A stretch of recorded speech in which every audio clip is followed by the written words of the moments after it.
السلام علیکم ناظرین، میں ہوں سید ناظم زیدی اور آپ دیکھ رہے ہیں زید نامہ۔ ناظرین، آج کے اس ویلاگ میں ہم بات کریں گے ایک غریب ملک کی،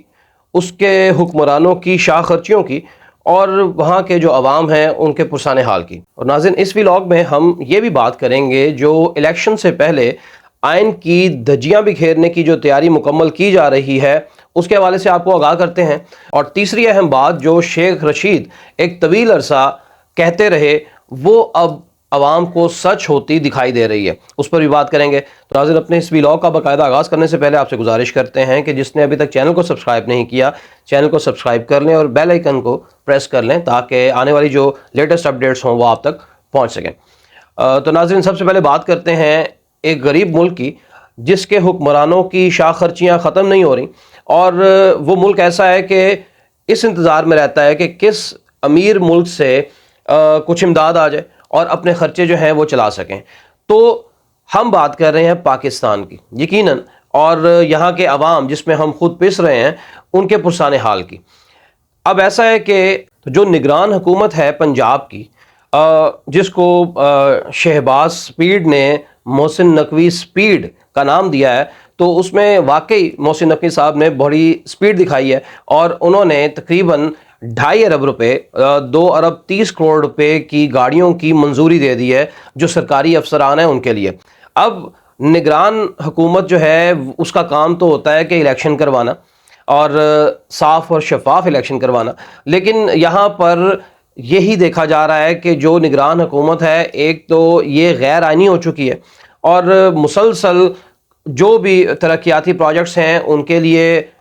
پیسوں کی منظوری دے رہی ہے۔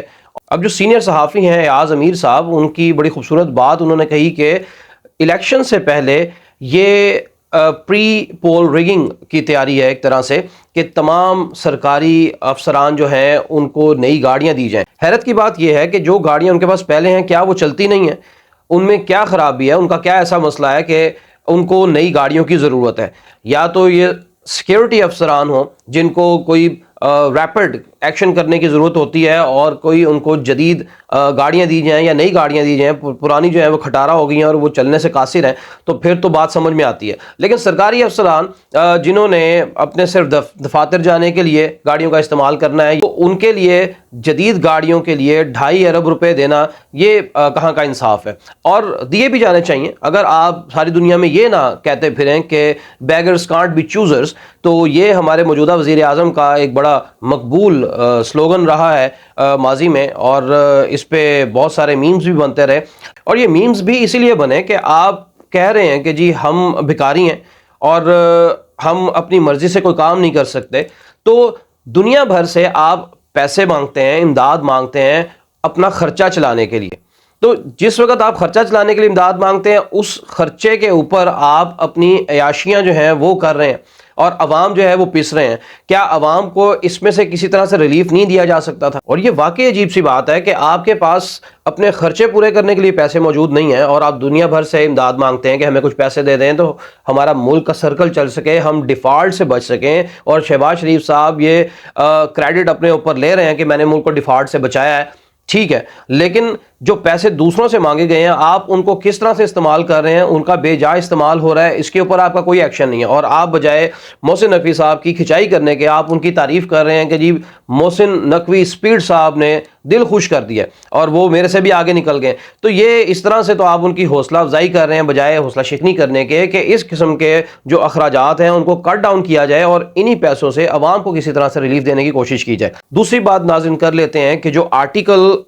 230 ہے آئین کا الیکشن کے حوالے سے، اس کی دھجیاں بکھیری جا رہی ہیں۔ اب آرٹیکل 230 جو ہے وہ یہ کہتا ہے کہ جو نگران حکومت ہے اس کا صرف یہ کام ہے کہ وہ 3 مہینے کے اندر اندر جو ہے وہ صاف اور شفاف الیکشن کروائے گی، اور اس کا کوئی کام نہیں ہے، کوئی کام نہیں ہے آئین کے اکارڈنگ۔ لیکن اب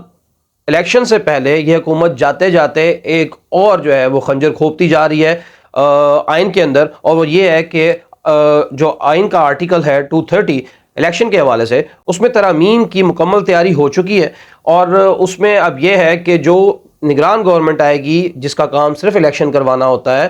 اس کو یہ اجازت بھی دے دی جائے گی کہ وہ انٹرنیشنلی معاہدے بھی کر سکتی ہے، وہ دوسرے ممالک کے ساتھ اپنے کوئی معاہدے، اپنی کوئی ڈیلز بھی کر سکتی ہے۔ یعنی یہ اختیارات بھی دیے جا رہے ہیں، اور کوشش کی جا رہی ہے کہ اپنا ہی کوئی سیٹ اپ لایا جائے، ایسے لوگ آئیں جو کہ انہی کو فیسیلیٹیٹ کریں اگلی حکومت لانے کے لیے۔ تو ابھی ماضی قریب میں ہم نے یہی دیکھا کہ آئین کو تو پہلے ہی پامال کیا گیا، اس کے حوالے سے کوئی بات نہیں کی گئی، لیکن اب پھر یہی صورتحال چل رہی ہے کہ آئین جو ہے وہ پامال کیا جا رہا ہے، اور ہمیں اس معاملے میں عدلیہ بھی بے بس نظر آتی ہے۔ اس وقت غیر آئینی نگران حکومت پنجاب میں بھی موجود ہے، اور اس کے جو اختیارات میں چیزیں نہیں آتی ہیں وہ بھی کر رہی ہے، اور ان کو شہباز شریف صاحب نے محسن نقوی سپیڈ کا نام دیا ہے، اور واقعی وہ بڑی سپیڈ میں جا رہے ہیں، اور یہ جو کام دکھائی دے رہے ہیں ان کے، یہ عوام کے لیے ٹھیک نہیں ہے۔ صرف اپنے سرکاری ملازمین کو نوازنے کے لیے یہ کام کیے جا رہے ہیں، آگے کوئی فیسیلیٹیشن ہو سکے، جیسا کہ ایاز امیر صاحب نے بات کی۔ ناظرین اب چلتے ہیں اپنی اگلی بات کی جانب کہ شیخ رشید جو ہیں وہ ایک طویل عرصہ یہ بات کہتے رہے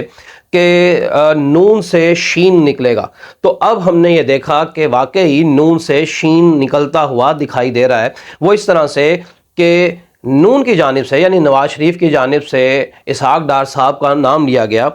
نگران وزیر اعظم کی حیثیت سے، اور اس میں جو پاکستان میں موجود نون لیگ کے سیاستدان ہیں، جب ان سے پوچھا گیا تو ان میں سے کسی نے اس بات کی تصدیق نہیں کی کہ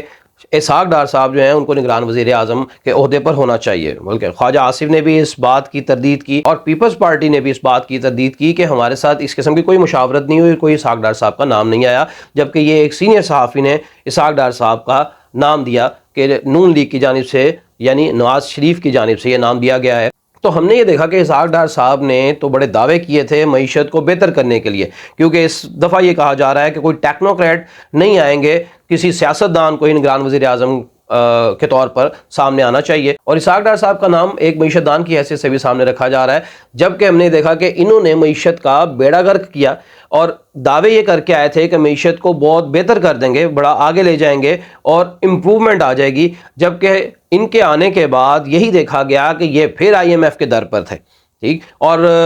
وہی چیز کی گئی دوبارہ کہ ملبہ جو ہے وہ سارے کا سارا پچھلی حکومت پر ڈال دیا گیا کہ ان کی وجہ سے ہمیں پھر جانا پڑ رہا ہے، ان کی شرائط ماننی پڑ رہی ہیں کہ عمران خان صاحب نے معاہدے کر کے اور ان سے اپنی بات سے وہ پھر گئے تھے، تو اب ہمیں وہ پوری کرنی پڑ رہی ہیں۔ تو آپ کے پاس اپنی ایکسپرٹیز کیا ہے؟ آپ لوگ کس چیز کے ماہر ہیں؟ اگر آپ اکانومسٹ ہی نہیں اچھے، آپ اپنی اکانومی کو خود بہتر نہیں کر سکتے اور آپ نے بھیک مانگ کر ہی کرنی تھی، تو پھر آپ عمران خان کے اوپر تنقید کس بات کی کرتے تھے؟ تو پھر تو آپ کے پاس کوئی جواز بھی نہیں رہ جاتا دوبارہ سے حکومت میں آنے کا، اگر آپ کے پاس کوئی اپنے پلانز نہیں ہیں اور آپ معیشت کو خود سے بہتر نہیں کر سکتے۔ جبکہ ہم نے مریم نواز صاحبہ کی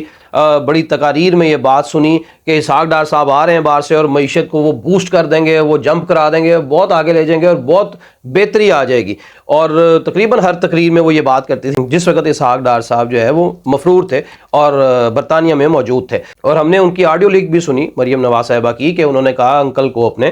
چچا کو، وزیر اعظم صاحب شہباز شریف کو، آپ اسحاق ڈار صاحب کو واپس بلا لیں اور وہ معیشت کو بہتر کر دیں گے، بہترین معیشت دان ہے وہ، کمال آدمی ہے۔ تو ہم نے سوچا کہ شاید ایسا ہی، ہمیں شاید غلط بتایا گیا ہے کہ وہ یہاں سے مفرور ہیں اور بھاگ کر گئے ہیں لندن، لیکن واپسی پہ آنے کے بعد ہم نے دیکھا کہ انہوں نے جو رہی صحیح کسر تھی معیشت کی وہ بھی نکال دی، اور انہوں نے بھی ایک وقت آیا کہ ہاتھ کھڑے کر دیے اور کہا کہ آئی ایم ایف کے پاس ہی جانا پڑے گا اور ان سے ڈیل کرنی پڑے گی، اور کافی انہوں نے تو دو کے بعد ان کے ترلے منتے کرنے کے بعد ان کے پاؤں پکڑے آئی ایم ایف کے، اور پھر انہوں نے بالآخر پیسے دینے کی حامی بھری، اور آئی ایم ایف نے ابھی بھی نظر رکھی ہوئی ہے، اور سخت ترین شرائط جو ہیں وہ اس وقت پاکستان کو بھگتنا پڑ رہی ہیں، اور جو چند پیسوں کے عوض اور معیشت کا جو ہے وہ جنازہ جو ہے وہ نکل چکا ہوا ہے۔ صرف یہ خوشی ہے کہ ڈیفالٹ سے بچ گیا، لیکن وہ بھی جو پیسے بھیک مانگ کر لیے گئے ہیں، ہاتھ پھیلا کر لیے گئے ہیں، جو کہ کشکول توڑنے کی باتیں کرتے تھے، تو اب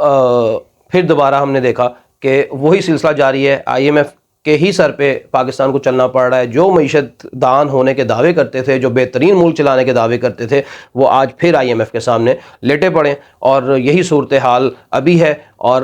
آنے والے وقت میں بھی یہ چاہ رہے ہیں کہ جو شہباز شریف صاحب ہیں وہ طاقتوں کے لیے فیورٹ تصور کیے جا رہے ہیں، اور دوبارہ انہی کے آنے کے چانسز ہیں، جس کی وجہ سے آئین میں ترامیم کی جا رہی ہیں اور بہترین گراؤنڈ تیار کیا جا رہا ہے شہباز شریف صاحب کو دوبارہ لانے کے لیے۔ تو ناظرین یہ تھا آج کا ویلاگ، اگر آپ کو پسند آیا ہو تو چینل کو سبسکرائب کیجیے گا اور کمنٹ سے لازمی آگاہ کیجیے گا۔ ملتے ہیں اپنے اگلے ویلاگ میں، اللہ حافظ۔